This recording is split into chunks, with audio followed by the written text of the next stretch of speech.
Olá, pessoal, sejam todos muito bem-vindos a essa conversa, esse bate-papo mais que interessante hoje. Faz parte de uma websérie que nós estamos lançando em 2 capítulos, em 2 episódios, onde iremos abordar um tema mais do que interessante. Antes de falar o tema propriamente dito que nós vamos discorrer aqui, eu queria apresentar os nossos amigos que estão aqui conosco hoje. Começando por mim, eu sou o Zé Mário, eu sou gerente de conectividade aqui na DPR, e temos a ilustre presença aqui do Gutenberg Valentim Miranda, que é nosso especialista em sistemas IP e outras tecnologias, mas hoje nós vamos falar aqui especialmente de IP, esse universo tão interessante que desperta tanto interesse e tão importante aqui nas comunicações aqui do nosso universo aqui, gente, o nosso universo de telecom. Temos aqui conosco também, temos o prazer aqui de ter o Ricardo Cainé, que é o especialista da Nokia, diretor também da área de conexões IP, de soluções IP, e é um prazer ter o Ricardo Cainé conosco aqui. Ele vai poder agregar muita discussão, muito argumento importante para nós aqui, para falar desse tema que eu vou deixar o próprio Cainé dizer qual é. Cainé, qual é a surpresa para hoje? Legal, pessoal. Obrigado aí. Obrigado por abrir o espaço para a gente conversar aqui hoje, bater esse papo, tá? E a gente vai falar, então, sobre botnets, né? DDoS e botnets. Como é que isso vem atrapalhando a vida aí dos ISPs, dos nossos clientes, tá? Então, acho que a gente pode fazer isso aqui no formato de bate-papo, tá? E, enfim, fiquem à vontade aí para fazer perguntas para mim, para a gente ir discutindo. A ideia é a gente interagir bastante aí. Cainé, eu acho que todo mundo aqui, todos que estão participando aqui da transmissão, assistindo o vídeo, eles temos conhecimento que isso é um problema muito grande, esses ataques de negação de serviço, e a gente sabe, como o próprio estamos vendo na tela, eles têm aumentado muito, muito. Então, eu queria fazer uma primeira pergunta, Cainé, se você me pergunte, né? Qual é o tamanho desse problema? Qual é o tamanho dos ataques de negação de serviços que nós temos hoje aqui, né? Para a gente ter uma quantidade aqui, ter uma noção daquilo que a gente está falando, e depois, obviamente, nós vamos aprofundar a discussão aqui e vamos falar como mitigar tudo isso. Qual que é o tamanho disso, Cainé? Por favor. É um problema enorme, pessoal. A gente sabe que o tráfego de internet cresce bastante aí ano contra ano, né? Dependendo da referência, anos que a gente compara, às vezes o tráfego cresce 30% de um ano para o outro, nos anos onde isso está mais acelerado, cresce às vezes 50%, né? Então, o tráfego em si, ele cresce muito na internet, mas os ataques, eles crescem a uma taxa maior, né? É um crescimento exponencial, tá? Vocês estão vendo aqui até alguns dados que a gente levantou aí, vai da última década, onde vocês observam aí que no início da década anterior aí tinha ataques aí da ordem de megabits por segundo, né? E hoje os ataques, eles passam de terabit muitas vezes. Então, basicamente, eles crescem e crescem muito mais do que o tráfego de internet em si. Isso que é um problema para os provedores, tá? Porque eles têm que crescer a rede para prover o serviço que eles prestam, tá? De acordo com o tipo de plano que eles vendem, de acordo com o serviço que o usuário contrata, né? Conforme eles vendem mais usuários, dão mais banda para os usuários, eles vão crescendo a rede, mas os ataques crescem muito além disso. E esse é o grande problema. Olá, Carlinhos. Eu observei aqui que intensificaram a partir de 2014 e 2015, né? Mais ou menos essa época, certo? Qual é a causa disso? Você consegue explicar? Sim, o que a gente observou muito a partir desse período é que começou a ter muitos dispositivos, né? A pessoa fala muito de IoT, né? Então, por exemplo, sistema de segurança, gravadores de vídeo, né? Esses DVRs, até pensar um monte de coisas aí, automação residencial, até um parquímetro na rua, né? Hoje é um negócio conectado na internet. E esses dispositivos, muitas vezes eles são produzidos aí até para baratear e popularizar essa tecnologia. Esse é o principal foco, né, dos IoTs, né? Eles não estão muito robustos em relação à segurança. E pior, estão conectados à nuvem, né? Então, esses dispositivos eles são extremamente vulneráveis. Então, como eles cresceram, se popularizaram muito aí nos últimos anos, eles acabam sendo invadidos e usados aí para esses ataques de botnets. Hoje, a falta de segurança nos dispositivos que se ligam à rede acaba sendo aí a principal arma aí dos hackers para esse tipo de ataque. Eu entendi, né? E a gente fala muito hoje em dia de internet das coisas, né, Gutenberg? A gente aqui dentro da empresa a gente comenta muito sobre isso também. Ah, e é sabido, né? Nós acompanhamos que esses dispositivos eles aumentaram também em quantidade. E existe então uma noção, a gente consegue ter uma noção de quantos dispositivos IoT existem hoje conectados. É óbvio que é uma ordem de grandeza, porque a cada minuto novos dispositivos são ativados e colocados em operação, né? É, como que foi? Como que cresceu isso? Porque a gente percebe que tem uma correlação muito grande, né? Como você acabou de explicar, né? Aumentou o dispositivo de IoT, aumenta também os ataques, né? Já que eles são utilizados aí como um veículo para isso, né? Você tem uma ideia, Kainé? Sim, a gente tem aí alguns levantamentos que foram feitos. Aqui eu estou mostrando para vocês um gráfico também que mostra que tem uma correlação direta, né? Vocês verem aquele primeiro levantamento que nós mostramos que a fonte de referência era lá até do Google, né? Aumento de tipo de ataque, né? Ao longo dos anos, vocês veem que mais ou menos essas curvas batem, né? Aqui eu estou mostrando para você a quantidade de devices IoT, e a gente pegava lá no início dos anos 2000, né? Isso se manteve mais ou menos num crescimento suave até mais ou menos 2010, 2011. Vocês veem que eles estavam na ordem aí de milhares de dispositivos, né? E hoje a gente está falando aí de bilhões de dispositivos, né? Então, é um crescimento exponencial, principalmente aí a partir do início da década passada, né? E é justamente essa combinação de dispositivos simples, uma segurança fraca e em quantidade enorme. Então, esses dispositivos eles são invadidos, estão disponíveis aí aos milhares para serem invadidos, e isso acaba fazendo com que os hackers coloquem aí dentro desses dispositivos aí pequenos pedaços de software, né, que a gente diz aí que são robozinhos, né, que são aí acionados remotamente para disparar esse tipo de ataque massivamente contra um alvo aí que eles desejem, né? Então, basicamente, o hacker invade esses dispositivos aí que estão aos milhões e milhões espalhados aí, deixa esse pedaço de código malicioso lá dentro e quando é de interesse dele, ele aperta um botãozinho lá vamos chamar assim, na central de comando dele, né? E dispara o ataque de vários desses dispositivos simultaneamente. Então, a gente vê que essa quantidade gigantesca de dispositivos é o que está gerando esse crescimento exponencial. Tá certo aí, gente? Perfeito, Carlinhos. Eu observei mesmo, a quantidade de dispositivo aumentou. E eles ficaram muito vulneráveis, né? Imagino que seja necessário um conhecimento técnico de programação de redes para parar esses hackers, correto? Não me parece algo simples.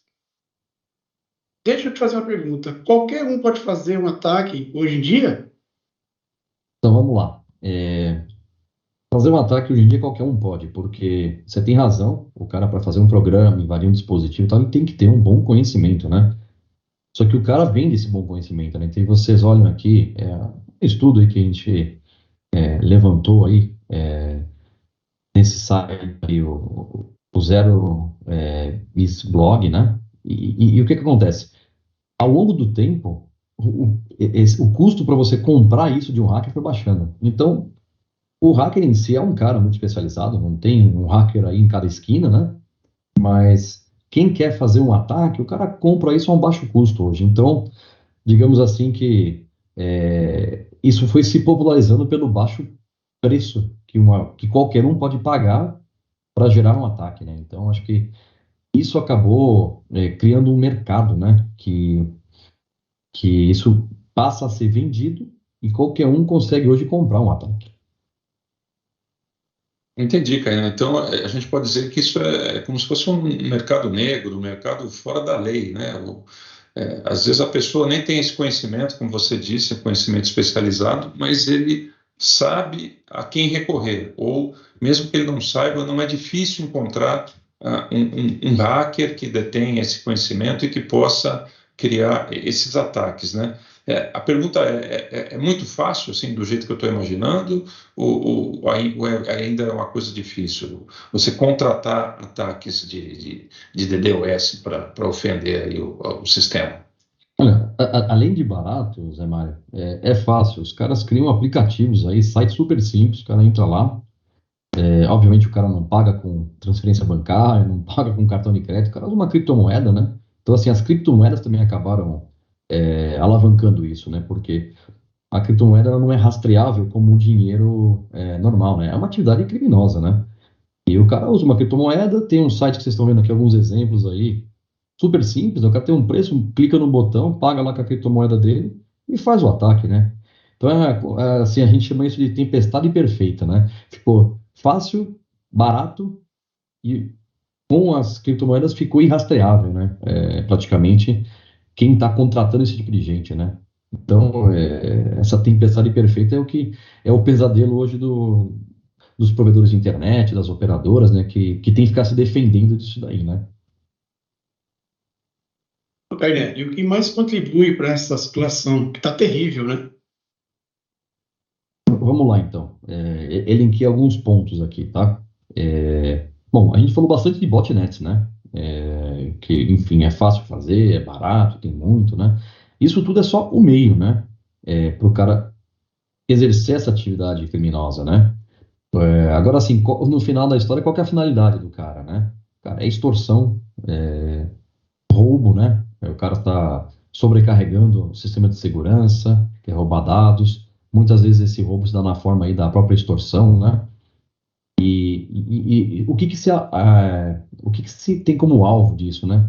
Por exemplo, clientes que jogam, os gamers, né? Clientes aí que estão sempre pagando para os melhores serviços, estabilidade de conexão, baixa latência e tal. Quer dizer, esse cliente é muito sensível a esse tipo de coisa, tá? E do outro lado, o que acabou também contribuindo muito por isso é a própria banda larga em si, né?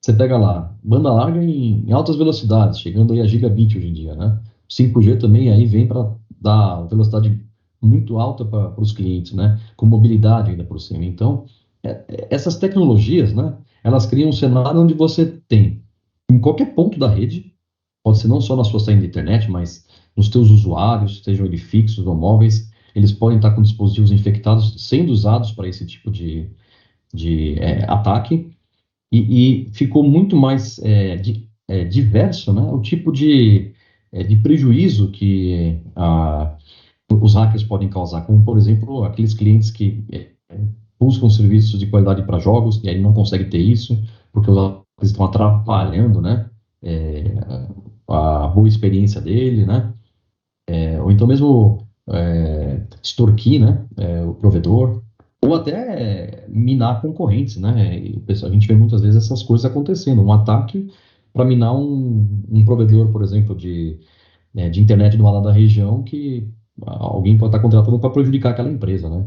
Então, essas coisas elas vêm acontecendo todas simultâneas com o surgimento dessas novas tecnologias. Cada nova tecnologia que vai surgindo, ela vai gerando mais pontos que os hackers podem explorar, né? E eles são muito criativos nesse sentido, né, gente?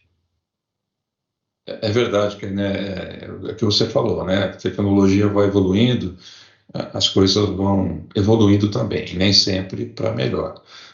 Por exemplo, o ataque de DDoS, a gente sempre ouviu falar, já quem trabalha já com isso há algum tempo sabe que isso vem de tempos, de anos atrás. Né? Mas, como você acabou de explicar, a tecnologia evoluiu, a compra ficou barata, né? Você compra hoje pagando com criptomoeda. Então, eu entendo, Kainé, que ficou muito mais difícil de você mitigar, controlar ou tentar se prevenir contra esses ataques, porque a tecnologia evoluiu, o custo diminuiu, ou seja, tá muito mais fácil de você ser atacado. Faz sentido essa minha conclusão, Kainé? Sim, e tem um ponto a mais muito importante, tá? Antigamente, eu estou mostrando aqui para vocês, né? Os ataques, eles geravam esse ataque de volumes e tal, mas não só a quantidade de dados aumentou, né? Mudou também a técnica que se utilizava. Antigamente, quando não tinha essa diversidade de dispositivos IoT e tal, o pessoal fazia mais comumente ataques do tipo spoofed, né? Que é o cara falsificar o endereço de origem e gerar um grande volume de tráfego. Então, antigamente os ataques eram muito mais dessa natureza, que é essa linhazinha laranja que vocês estão vendo aí, né? Agora, essas botnets, elas não são tráfegos com endereço IP falsificado, é tráfego com endereço IP real. Então, quando você olhava um tráfego espufado, era mais fácil de você identificar isso, né? E também mais fácil de prevenir, de você já criar o que a gente chama lá de segurança perimetral e criar alguns filtros, né? Já para não deixar esse tipo de informação ilegítima, que é um endereço IP falsificado, né? Ou espufado, ele é um endereço ilegítimo, né? Você podia já prevenir muito isso. Mas quando você olha as botnets hoje, é um dispositivo válido na internet. E ele, uma vez invadido, ele vai utilizar o endereço válido para atacar. Então fica muito mais difícil você diferenciar olhando só o endereço IP, se aquilo é um ataque, se não é um ataque. Isso complica muito a vida dos provedores, né? Eu acho que isso já é assim, a tecnologia em si, né? Ela evoluiu e tal, mas os ataques eles ficaram mais sofisticados e não estão mais se baseando nesse tipo de informação que antes era facilmente identificada na internet. Eu observei aqui, Carlinhos. Então, antes era bem mais fácil filtrar os ataques porque os IPs eram de origem falsificados, correto? Ou algo mais hoje? Sim, era bem mais fácil. E você pode pensar assim, se eu sei que de repente tem um cara com IP válido atacando, eu poderia filtrar ele também, né? Mas o problema é que você não sabe que aquilo é um ataque. Por quê? Porque aquele dispositivo é um dispositivo válido, onde você dentro pode gerar um tráfego válido também. Os ataques antigamente geravam muito tipo de cabeçalho inválido, geravam um payload inválido, então você tinha certas características que você fala, não, isso aqui tem cara de ataque porque basicamente eu tenho esses padrões aqui que não correspondem a um tráfego válido. Mesmo que o endereço IP fosse válido, não fosse espufado, tinha uma coisa a mais dentro do pacote lá que te dava essa dica. Hoje em dia, essas botnets, elas geram payloads válidos, um cabeçalho, por exemplo, TCP normal, não tem nenhuma flag estranha, comprimento errado, né? Não tem nada fora do que a gente chama de normal. O payload já é um HTTP, por exemplo, que também não tem nada fora do normal, e muitas vezes o payload é criptografado, né? A gente sabe que cada vez mais os sites na internet, eles criptografam a informação entre o usuário e o site, né? Até por segurança de sigilo da informação, um outro tipo de segurança, né? Os hackers se fazem de valer isso para gerar, por exemplo, um payload criptografado. Você vai olhar aquilo e você vai achar que é um tráfego normal. Então, além de ser um endereço válido, o tipo de tráfego que você olha é um tráfego praticamente impossível de você, olhando, diferenciar de um tráfego inválido de um tráfego válido. Eu entendi e fiquei mais preocupado ainda, porque você explicou aqui da legitimação, né? Antes você tinha o ataque estufado, onde os endereços eram falsos, eram fictícios, ou seja, uma política de defesa mais simples já conseguia mitigar grande parte ou quase que a totalidade desses ataques, mas a partir do momento que você começou a ter mais inteligência, onde você mesmo explicou aqui, cabeçalho, payload, tudo válido, endereços IPs legítimos, né? Isso ficou, no meu entendimento, muito mais sério, né? Tem algum outro aspecto que mudou também, Ricardo, além da legitimação dos parâmetros aí do endereço IP? Sim, sim, pois é, né? Além de ter toda essa complexidade que a gente está falando, para você poder se defender disso, você começa a ter que ter soluções baseadas aí em DPI, né? Dispositivos que podem inspecionar o pacote profundamente para entender melhor o que está acontecendo, né? Olhar payload e muitas vezes aplicar até técnicas de inteligência artificial, machine learning, para poder saber que aquilo é um ataque, né? Então, a parte de segurança, o que você usa para se proteger, se torna também muito mais sofisticado. E além disso, esses ataques, eu até falei agora há pouco, né, que as velocidades dos acessos estão mudando, né, estão cada vez maiores com o advento aí da fibra, 5G, né, então tudo isso está fazendo com o quê? Que o ataque não venha mais só do seu link internet ou de um peering, ele vem de todos os lados, ele vem lá do data center, ele vem do teu cliente corporativo, ele vem do usuário móvel, vem do teu usuário fixo, né? Então, o que antes o pessoal dizia que era um ataque, se a gente pegar a rede, vai como se fosse um mapa geográfico, o pessoal fala muito que o ataque vem do norte, né? Vem lá na conexão internet, né? Agora o ataque não vem só do norte, ele vem do sul, ele vem do leste, ele vem do oeste, ele vem de todos os lados da rede.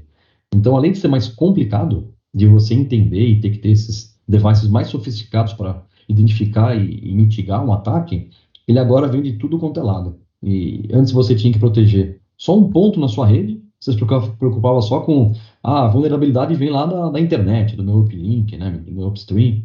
Não, agora não é verdade isso. Agora a vulnerabilidade vem de qualquer lado. Perfeito, Kainé. Então, os ataques não vêm só da internet, correto?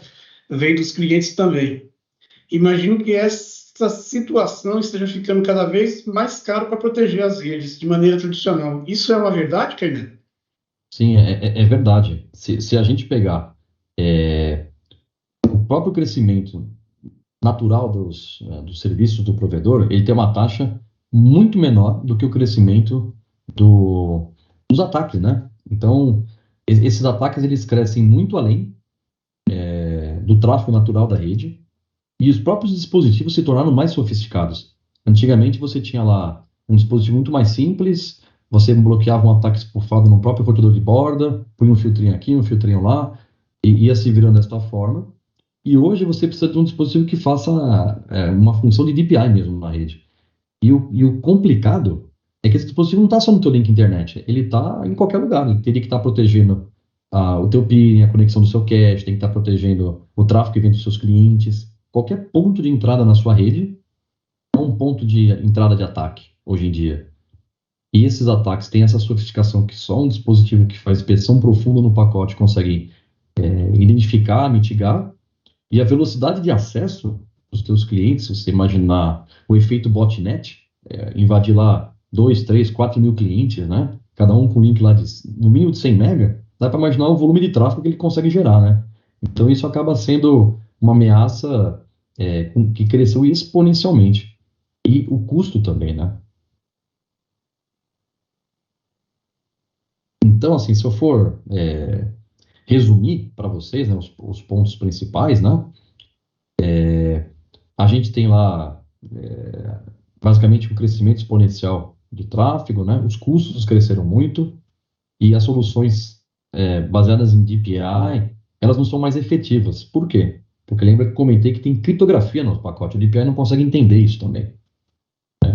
Então, essas soluções, além de ser muito caras para distribuir, elas também já começam a não ser mais efetivas hoje em dia, tá? Eu entendi, Ricardo. Até parei para respirar aqui. Então, a gente pode entender que houve um crescimento exponencial aí dos ataques, né, do tamanho desses ataques, do volume, né, e vamos dizer assim, da inteligência que está embutida nos ataques, porque antigamente eles usavam uma tecnologia mais simples, hoje eles já estão mais sofisticados, né. Então, eu queria te perguntar, até fiz uma anotação aqui, queria te perguntar, e como você colocou nós vimos no vídeo aí no slide anterior, quer dizer, é uma notícia muito ruim para os provedores de serviço. Para quem vende tecnologia, é um potencial mercado, né? E nós somos vendedores de tecnologia, estamos aqui para ajudar nossos parceiros, nossos clientes, mas fica uma pergunta aqui que eu até, né, anotei para não perguntar de maneira errada, né? Essas soluções de mitigação que antes e ainda são baseadas em DPI, elas continuam com a mesma eficiência, com a mesma eficácia, ou o fato de ter criptografia, como você bem pontuou, complicou a situação, Kainé? Complica a situação muito, porque você começa a ter o que a gente chama de muito falso positivo, né? Ou seja, isso aqui é um ataque, você vai ver, não é. Então você já começa a não ter certeza se você pode bloquear o seu tráfego legítimo, e também ocorre o contrário do falso positivo, né? Isso aí é o falso negativo, ele deixa passar algo que deveria ser um ataque, né? Então aí o estrago começa a ser feito para os dois lados. Porque se você bloqueia algo que não é um ataque, está prejudicando o serviço legítimo, e se você deixa de bloquear um ataque que deveria ter sido bloqueado, também ele está causando prejuízo que era a intenção original lá do hacker, né? Então, assim, a eficiência dessas soluções cai. Não adianta proteger só o link de entrada. Então, se você antes fazia um investimento com esse tipo de solução para proteger um ponto na rede, agora você tem que fazer investimento vezes N pontos na rede.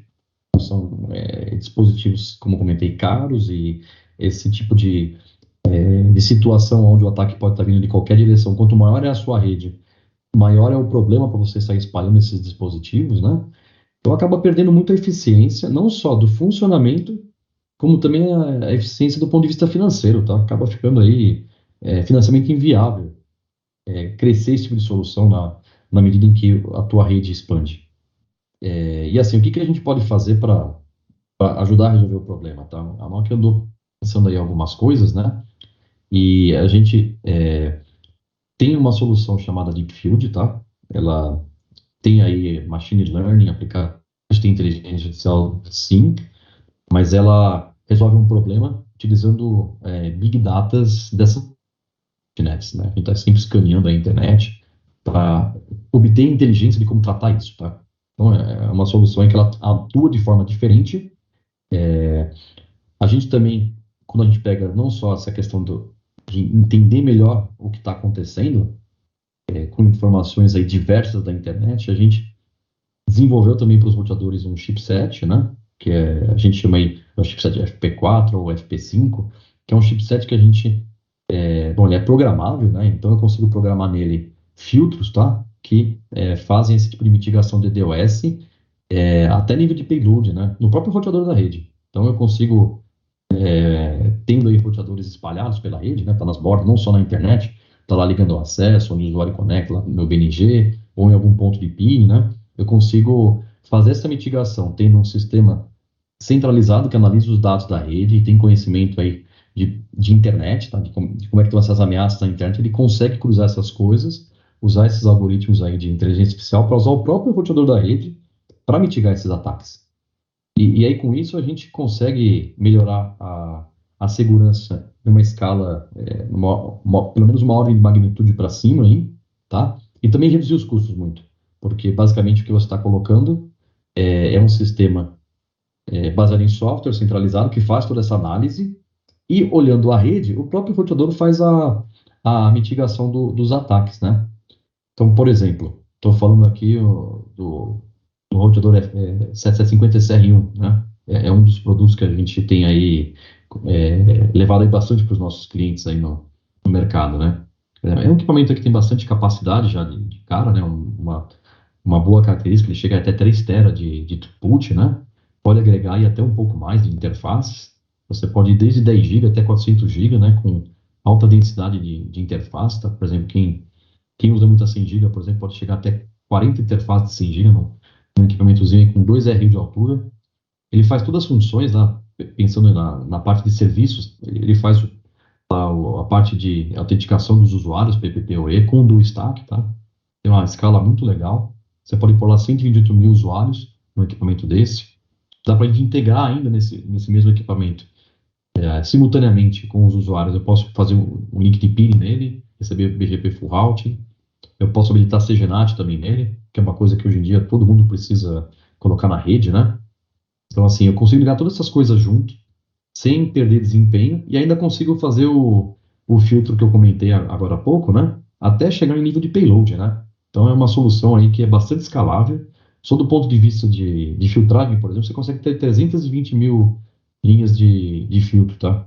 Então, é assim, é um equipamento que a gente diz que é multisserviço, e ele foi customizado para poder atender aí a essa problemática de segurança, ou seja, o investimento que você faz para colocar um equipamento na rede, para prestar o serviço que você precisa, é ele que vai ajudar a proteger a sua rede contra esses ataques volumétricos, né? Que o DDoS nada mais é do que um ataque volumétrico, né?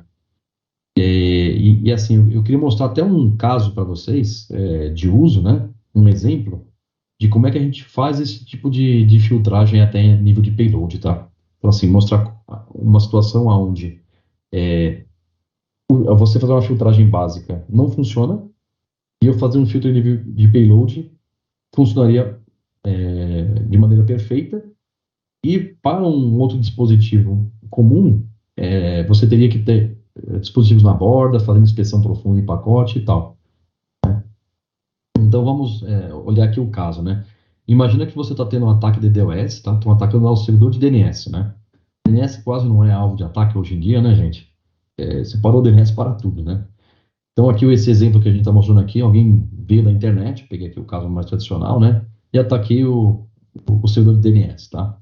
Então lá, já está rodando IPv6, tudo, né? Todo mundo hoje em dia pensa em colocar IPv6 na rede, né?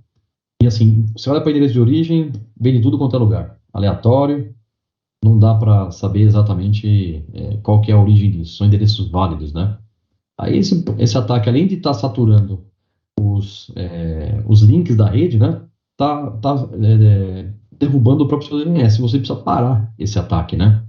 Eu vou mostrar para vocês aqui, na sequência, como é que a gente faria isso no próprio roteador da rede, tá? Como é que a gente configura esse tipo de filtro na rede para poder garantir que você para o ataque sem matar a vítima do ataque, sem tirar o DNS do ar, tá? Eu tenho aqui um roteador da Nokia, um 7750 SR1. Então eu vou habilitar um filtro IPv6 aqui no roteador para tentar bloquear. Eles me passaram esse captura de Wireshark.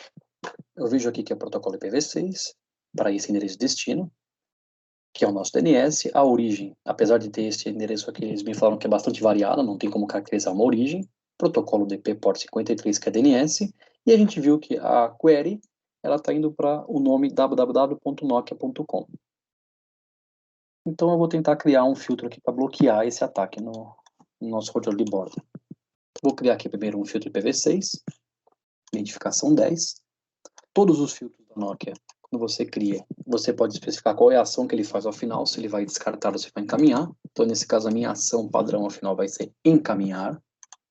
Vou criar uma entrada aqui para especificar as condições de match.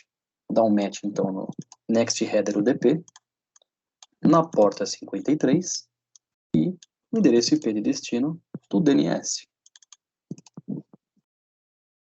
Vou colocar agora aqui a condição de descartar esse tráfego como minha ação. Vamos ver como ficou o meu filtro até então. Da forma que ele está configurado, eu vou descartar qualquer pacote destinado ao DNS. E não é o que a gente quer. Então eu vou voltar um pouco aqui naquela informação que o pessoal do Nokia me passou e vou colocar nesse site aqui. Esse site me permite decodificar conteúdo e enxergar melhor aqui onde começa e termina cada pedaço do pacote. Então aqui eu tenho o cabeçalho Ethernet, começando aqui em 0 bytes. Depois, em 14 bytes, eu tenho o cabeçalho IP, protocolo IPv6. Em 54 eu tenho o UDP. Em 62 eu tenho o DNS. E em 74 eu tenho já o conteúdo da query. Resumindo tudo, 0 a 14, 54 UDP, 62 DNS, 74 nome. Se eu quiser filtrar contando a partir do header UDP, eu vou ter aqui 20 bytes. Voltando então no meu roteador, eu vou criar então um filtro para filtrar a partir do header UDP. Mas se eu der mais uma olhadinha no conteúdo do Wireshark, eu vou ver que eu começo com um ponto, depois eu tenho aqui alguns caracteres, eu tenho aqui 1, 2, 3, 4, 5 caracteres para depois aparecer a palavra Nokia. Então, voltando no meu roteador, eu vou contar mais esses 5 bytes e vai dar então os 25 bytes para eu fazer essa filtragem. Então, o comando para eu fazer essa filtragem, eu vou especificar a ação. Ao invés de descartar, eu vou especificar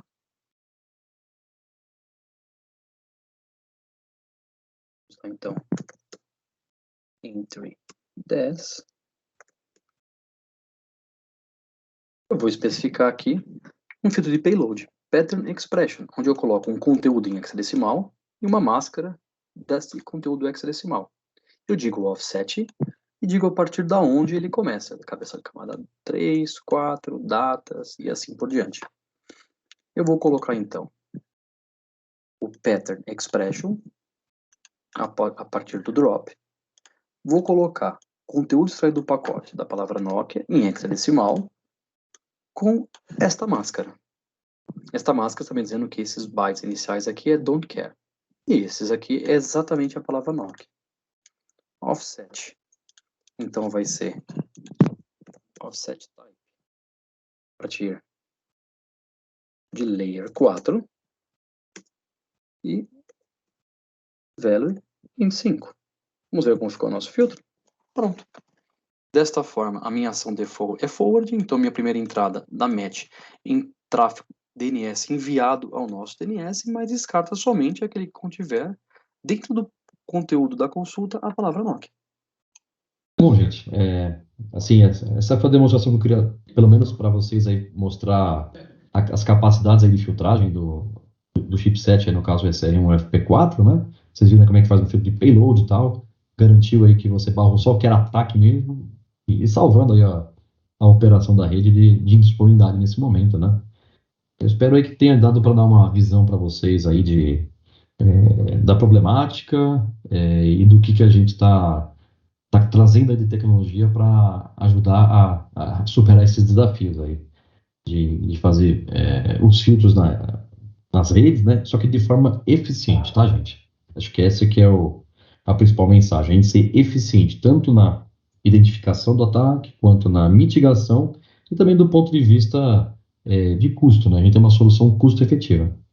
Acho que é isso, pessoal. Obrigado aí pelo espaço aí, Zé Mário, Gutenberg. Kainé, muito obrigado aí pela apresentação, foi um prazer aqui. Eu tenho que confessar que eu aprendi muito mais hoje. Eu já tinha um bom conhecimento, tinha noção, tinha uma dimensão, mas hoje ficou muito mais claro. Espero também que isso tenha ajudado o pessoal que nos acompanhou aqui na transmissão, né? E eu não posso deixar de agradecer também a presença aqui do Gutenberg, que é nosso especialista, que tanto nos auxilia, que tanto nos ensina sobre esse assunto importante. E uma mensagem importante que eu quero deixar para todos vocês, pessoal. Eu quero que vocês curtam esse vídeo, que vocês compartilhem com seus colegas, acompanhem os nossos canais aqui no YouTube, em todas as redes sociais, tá? Não deixe de nos acompanhar e não esqueçam, esse é a primeira parte, né, de uma série de 2 episódios. Então, logo, logo, estamos aqui para a continuação desse bate-papo bastante interessante. Obrigado a todos, um abraço. Falou, gente. Até mais. Obrigado.